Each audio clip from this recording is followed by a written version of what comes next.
हमें कहानी की स्टार्टिंग दिखाई जाती है, जहाँ पर युनशन बोल रहा होता है कि ठीक है, तो मैं अभी आप सबको एक्सप्लेन करने वाला हूँ प्लेगरिज्म रूमर के बारे में टुडे। तो मैं क्लियर करूँगा कि आखिरकार जो जिंगताओ ने क्लेम, मतलब शुनयान ने क्लेम किया जिंगताओ का उसने सॉन्ग चोरी किया है, तो मेरी कंपनी इसके खिलाफ स्ट्रिक्ट एक्शन लेगी, जो कि रिगार्डिंग शुनयान की तरफ होगा। और शुनयान का मैनेजर खड़े होकर कहता है कि आखिर आपका कहने का मतलब क्या है, उस एक्शन के हिसाब से आप कुछ ज़्यादा ही दूर जा रहे हैं।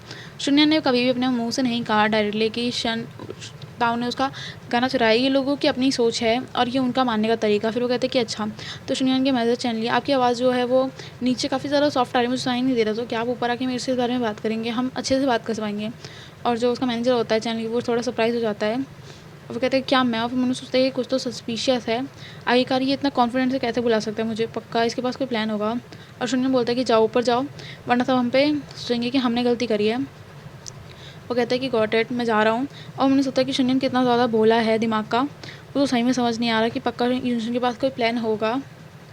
और वो जा रहा होता है। फिर युनशन जो होता है वहाँ पर ना कहता है कि मिस्टर चैन, मैं किसी को पर टाइम वेस्ट नहीं करना चाहता, तो मेरे पास सीधे प्रूफ हैं।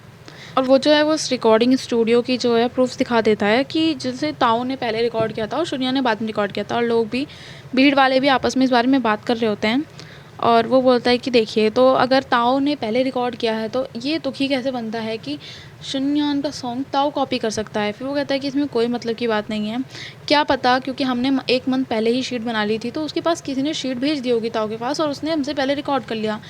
ये मैटर नहीं करता कि किसने पहले रिकॉर्ड किया है। और फिर बाकी उसके फैंस भी बोल रहे थे शुनयान की कि देखो इसमें कितनी ज़्यादा बदतमीज़ी है कि ये गलत करने के बाद भी ऐड के हमें एक फालतू के प्रूफ दिखाने की कोशिश कर रहा है। और शुनयान जो होता है अभी भी काफ़ी घमंड में बैठा होता है कि देखा, इसको क्या लगता है छोटे से प्रूफ से लोगों का दिमाग भटका देगा, लोगों के ओपिनियन चेंज कर देगा इसके सपनों में। और यहाँ पर जो ताऊ होता है वो भी स्माइल कर रहा होता है, वो सोचता है कि युनशन कभी भी ऐसा अनप्रिपेयर्ड होकर बैटल में नहीं आता, वो पक्का पूरा प्रिपेयर होकर आया होता है। और युनशन सोच रहा होता है। फिर यहाँ पे शुनयान का मैनेजर जो होता है वो करके बोलता है ठीक है, तो हमारे पास कुछ नहीं है, तो हम सॉरी आप लोगों का टाइम वेस्ट करने के लिए। युनशन बोलता है कि ऐसा तो नहीं है, मैंने तो नहीं कहा अभी कि बस हो गया, आपको क्यों लगता है कि बस यही मेरे पास है। और वो दोनों सरप्राइज़ हो जाते हैं, शुनयान और उसका मैनेजर। और युनशन कहता है कि देखिए, ये तो मेरा पहला एविडेंस था, बट क्यों ना, मेरे पास बहुत सारे एविडेंस है, तो हम धीरे धीरे करके उनकी तरफ आगे बढ़े। और फिर वो स्क्रीन पे कुछ ऑन करता है और फिर हमें दिखाया जाता है कि उसका मैनेजर जो होता है काफ़ी सरप्राइज़ हो जाता है। और हमें दिखाया जाता है कि वहाँ पर बहुत सारी शीट, मतलब वो दोनों सॉन्ग के लिरिक्स की शीट होती हैं, और जो लोग भी होते हैं उसके बारे में बातें करने लग जाते हैं, कहते हैं कि आखिरकार ये करने की कोशिश क्या कर रहा है, क्या ये कितना बेशरम है। और ये आपस में फैंस जो हैं लड़ाई करने लग जाते हैं। शुनयान का मैनेजर बोलता है कि आखिरकार लिरिक्स दिखा के क्या कर देंगे, ये तो कुछ ज़्यादा ही ऑब्वियस हो जाएगा लोगों के लिए, हेल्प करने के लिए, ये दिखाने के लिए कि आप लोगों ने हमारा सॉन्ग चोरी किया है। फिर वो कहता है कि ज़रा एक बात बताइए कि इनकी ओरिएंटेशन जो है, मतलब इन दोनों को लिखने का तरीका काफ़ी अलग है, क्योंकि वॉर और ड्रीम बहुत अलग हैं।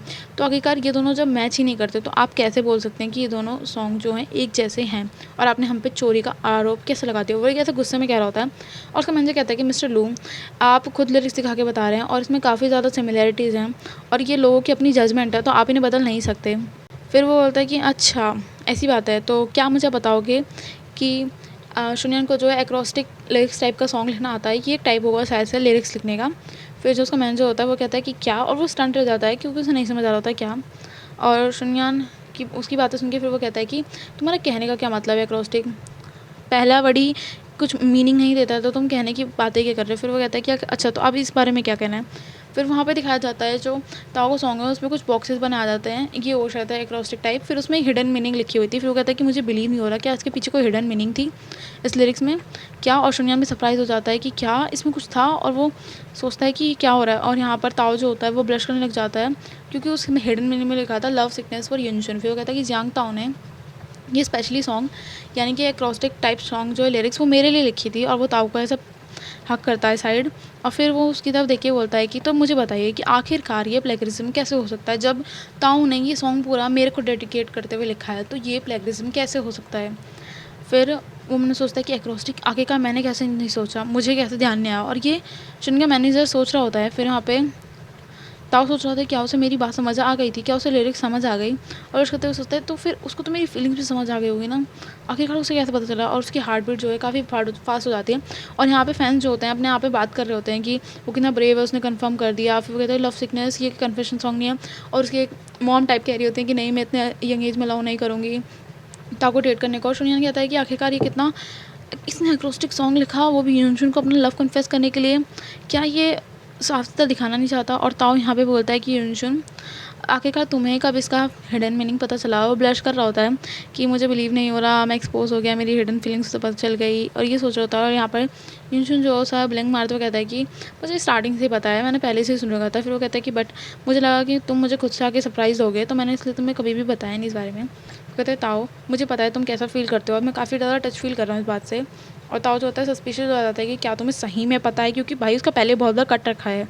फिर वो मन में सोचता है कि नहीं, मुझे लगता है हमेशा की तरह यूनशुन को इस बार भी मिसअंडरस्टैंडिंग हुई होगी, पर लव सिकनेस फॉर यूनशुन, क्या ये बहुत ज़्यादा ऑब्वियस नहीं है, कन्फेशन नहीं है? क्या उसे अभी भी नहीं समझ आएगा? और वो यूनशुन को बेड पे इमेजिन कर रहा होता है। फिर वो गुस्से में कहता है कि मुझे ऐसा लगता है कि मुझे सीधा उसे फ़ोर्स करना चाहिए अपने साथ सोने के लिए, फिर हम जो होगा देखा जाएंगे। फिर यूनशुन स्माइल करते हुए कहता है कि ऑफ कोर्स मुझे समझ आ गया, और अपना सर हिलाते हुए हाँ में बोलता है। फिर वो कहता है कि ठीक है लेडीज़ एंड जेंटलमैन, ताओ और मेरा ना हम काफ़ी टाइम से एक दूसरे के साथ हैं। ऐसा नहीं है कि हम सिर्फ एक दूसरे के बिजनेस पार्टनर्स हैं, बल्कि हम दोनों एक दूसरे के बहुत ज़्यादा, मतलब सबसे ज़्यादा क्लोजेस्ट फ्रेंड हैं। और ऐसा वो ताओ को देख के बोल रहा होता है, और ताओ जो होता है उसे देख के ब्लश कर रहा होता है। उसे लग रहा होता है कि फाइनली यूनशुन को, मतलब उसको जितने टाइम से इस इंसान का वेट था, फाइनली वो समझ गया। फिर वो कहता है कि ये यूनशुन ने मेरे लिए लिखी है पूरी की पूरी पोएट, ये पूरी एक्रोस्टिक लिरिक्स हमारे लिए लिखी है। फिर वो कहता है कि क्या पोएट, उसको ये तक पता था? फिर वो कहता है कि नाओ, जो ताओ है उसने मेरे लिए लिरिक्स इसलिए लिखी क्योंकि हमारा ब्रदरली फ्रेंडशिप है। और फिर ताओ का पूरा सपना टूट जाता है एज ऑलवेज। कहता है क्या ब्रदरली फ्रेंडशिप? और फिर वो सोचता है कि आखिरकार ये कैसा अजीब आदमी है, आखिरकार इसे क्या लगता है कि जन्मों जन्मों की दोस्ती है।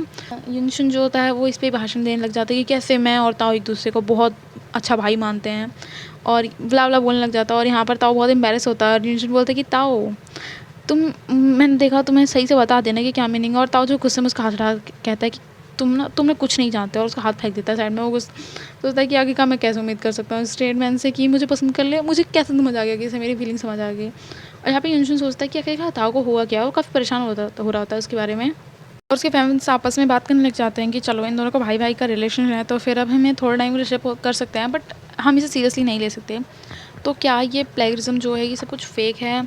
और ये सुन के उसका मैनेजर गुस्से में कहता है कि इवन दो ये प्लेगरिज्म मतलब आप लोगों ने ये टाइप ऑफ लिरिक्स लिखी हो, बट इससे ये साबित नहीं होता कि आप लोगों ने चोरी नहीं की है। फिर वो कहता है कि आखिरकार कैसे?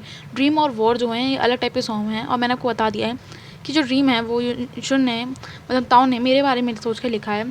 आई बिलीव कि लोगों में इतनी बुद्धि तो होगी, मतलब इतना तो दिमाग होगा कि ताकि वो सही साइड चूज़ कर सकें। और ऐसा वो लोगों की तरफ देख के बोल रहा होता है। और उसका मैनेजर कहता है कि डजेंट मैटर ये क्या है, बट ये जो मेलोडी हैं वो कॉपी की हुई है भाई, इन्हें बस कुछ भी बोलना है। पहले लिरिक्स कॉपी थी, अब मेलोडी कॉपी है। फिर वो कहता है कि मोर ओवर जो है इसका जो कंपोज़र है उसने अपना नाम तक नहीं लिखा है। फिर वो कहता है कि मुझे ऐसा लगता है कि मुझे नहीं लगता कि ये लोगों की सोच है, मुझे लगता है कि आपकी और शुनियन की मेरी वजह है, ताकि लोगों की ऐसी एक डायरेक्शन में सोच बना सके और ये आपस में लड़ सके। वेदर कंपोज़र का नाम इस सॉन्ग पे लिखा है या नहीं लिखा है इससे आपको मतलब नहीं होना चाहिए।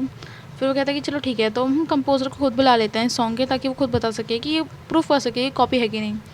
फिर उसका मैनेजर सरप्राइज़ होकर कहता है कि क्या ड्रीम का कंपोज़र यहीं पे हो? फिर मन में सोचता है कि नहीं, मुझे थोड़ा काम रहना चाहिए। कंपोज़र कोई भी हो, मैं जज कर सकता हूँ कि वो बेकार इंसान, मतलब ज़्यादा कोई ऐसा फेमस नहीं होगा, मैं लोगों को अभी भी मैनिपुलेट कर सकता हूँ, ऐसा मन में सोच रहा होता है। फिर सामने से वो इंसान आता है। फिर वो कहता है कि अभी भी लोग मेरी बातों में ही ध्यान देंगे, मतलब हमारी बातों पे ही ध्यान देंगे। और जैसे ही वो कंपोज़र सामने आता है, शुनियन के मैनेजर की हक्के बक्के बच्चों उड़ जाते हैं। वो सरप्राइज़ होता है क्योंकि एक लेजेंडरी सिंगर होता है भाई, अपने टाइम का कंपोज़र सिंगर जो भी आप कह लो। और वो सबको इंट्रोडक्शन देता है कि हेलो, मेरा नाम शाओ यिंगजिन है और मैं हूँ कंपोज़र ड्रीम का। और फिर सब शॉक हो जाते हैं, और साथ में शुनियन का मैनेजर भी शॉक हो जाता है। और फिर सब लोग काफ़ी बात करने लग जाते हैं कि ओह ये हैं, ये तो काफ़ी लो प्रोफाइल रहते हैं, तभी इनका नाम नहीं लिखा था। आखिरकार इतने लेजेंडरी इंसान का सॉन्ग कैसे ही कॉपी हो सकता है? फिर तो मतलब ये सारे के सारे प्लेगिज्म का आरोप जो लगाया जा रहा है ये झूठ है ना। तो क्या ये ऑब्वियस है कि शुनियन ने हमें ट्राई किया है, उसने ट्राई किया है कि वो अपने आप को मतलब ताओ को ऐसा बर्बाद कर सके। और वो सोच रहा होता है कि क्या ये लोग क्या कर रहे हैं, ये लोग मेरे पे हंस रहे हैं। ताओ और यूनसुन मैं तुम्हें छोड़ूंगा नहीं, तुम आखिरकार चीज़ें ऐसी कैसे टर्न आउट हो गई। और वैसे वो बैठ के सोच रहा होता है। फिर यूनसुन बोलता है कि जैसा कि अब कंपोज़र हमारे सामने है और उन्होंने खुद से ये एडमिट कर लिया कि सॉन्ग उनका है, तो मुझे नहीं समझ आता आखिरकार इतने डिफरेंट जनर होने के बाद भी लोगों को कैसे लग सकता है कि ये सॉन्ग कॉपी है, अनलेस आप लोग अपने थोड़े से सोच लगाने की कोशिश करें और लोगों की बेवकूफ़ी से डायरेक्शन में ना जाएँ, जिनको देखकर आप सीधा किसी और आइडल पे अटैक करें और इससे जो शनियन के फ़ैन हैं थोड़े गिल्टी फ़ील कर रहे होते हैं। फिर वो कहता है कि बट मैं आप सबको ये कहना चाहूँगा, और वो शनियन की तरफ मुँह मतलब दूसरी तरफ आई कॉन्टैक्ट करके बोलता है कि शनियान, जो फैन्स तुम्हें ऊपर लेकर आए हैं और जिन्हें तुमने पागल बनाने की कोशिश की है, वो वही फैन्स होंगे जो तुम्हें तुम्हारे सिंहासन से नीचे गिराएँगे। मतलब वो इसी टाइप की कुछ लाइन बोलता है उसे। और फिर तुरंत शनियन के सर पे कुछ पड़ता है बट्टाक, और उसको वो बोलता है कि हे, आखिर ये किसने किया? और शनियन के फ़ैन जो होते हैं, हाँ, जो है जैसा करता है वैसा भरता है। शनियन के फ़ैन्स उसे ही मारने लग जाते हैं और कहते हैं कि तुम्हारी हिम्मत कैसे हुई? तुम हो असली कॉपी कैट, तुम्हें क्या लगता है तुमने हमारा यूज़ करने की कैसे कोशिश की? और वो उसे ही मार रहे होते हैं पकड़ के। फिर वो कहते हैं कि गेट आउट, म्यूज़िक इंडस्ट्री से चले जाओ, तुम कितने रिडिकुलस हो, ये वो, और फिर उसे मारे ही जा रहे होते हैं। फिर फटाफट जो है शनियन का मैनेजर आता है और उसके बाद फिर वो अपने आइडल को प्रोटेक्ट करने लग जाता है। इंटरव्यूअर जो है पैनिक करने लग जाते हैं कि अगर ये बर्बाद कैसे हो गया फेस्टिवल, यहाँ तो कुछ फेस्टिवल हम सेलिब्रेट करने वाले थे ना। और फिर वो जाते वक्त सोचता है कि युनशुन और ताओ, मैं तुम दोनों को कभी छोड़ूंगा नहीं और तुम्हें इसके लिए कभी माफ़ नहीं करने वाला। और फिर ऐसे ही युनशुन और ताओ जो है वो बाहर आ जाते हैं, मतलब बैक स्टेज आ जाते हैं। और ताओ सोचता है कि कितना बेकार था वो, और ये शनियन के फ़ैन आखिरी में सही में उसने उन्हें अटैक किया ही, यही होना चाहिए उसके साथ। पर युनशुन, हम तुम्हें नहीं लगता कि क्या हमने पूरा एंटरटेनमेंट फेस्टिवल जो है वो बर्बाद करके रख दिया है? हमें अथॉरिटी से बात करनी पड़ेगी। फिर युनशुन बोलता है कि तुम टेंशन मत लो, तुम्हारे बदले मैं ये बात करूँगा। फिर ताओ से स्माइल करके कहता है कि ऑल राइट। फिर उसका हाथ पकड़ के कहता है जेंटली कि थैंक यू सो मच युनशुन, तुम्हारी मेरी मदद करने के लिए। तुम हमेशा मेरे साथ खड़े रहते हो, तुम हमेशा मेरी हर चीज़ से मतलब डील करते हो, और ये प्लेगरिज्म का भी तुमने काफ़ी ज़्यादा मदद की। और ये सब सुन के युनशुन का जो है दिल की धड़कनें बढ़ चुकी होती हैं, और वो युनशुन ताओ के सर पे बैठ करते हुए सोचता है कि हे भगवान, ये कितना क्यूट है। फिर वो ताओ कहता है कि तुम्हें टेंशन लेने की कोई ज़रूरत नहीं है ताओ, मैं तुम्हारे साथ हमेशा रहूँगा, हमेशा के लिए। और वो उसको केयरिंग करते हुए उसके सर पे पैट करते हुए बोल रहा होता है। और आज का एपिसोड यहीं एंड होता है। मिलता है जल्दी नेक्स्ट एपिसोड के साथ। Bye bye guys.